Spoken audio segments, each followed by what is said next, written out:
All right, here we go. Wednesday morning. Update from the car. Workouts in. Big day. Big morning. A lot of news. Democrats inching their way closer to taking control of the Senate. Seeing after my workout that it looks like they're about to call one of the races for the Democrats. Still one outstanding. We'll see what shakes out. Markets are mixed.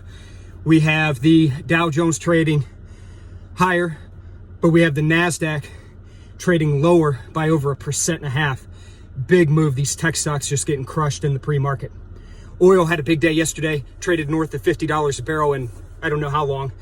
Big day is coming off a bit, down below 50 now. Gold trading mixed, trading slightly lower this morning. And in FX, dollar getting crushed again, euro higher, Aussie higher, all the usual suspects. Could be some volatility today. We'll see if we get some firm news and confirmation on what this Senate race looks like. But it's going to be fun. It's going to be active. So let's get after it. Take control of the day. I'll check in with you folks again tomorrow. Hope you all have a good one. Let's go. Let's challenge ourselves. Let's have some fun. Bye-bye.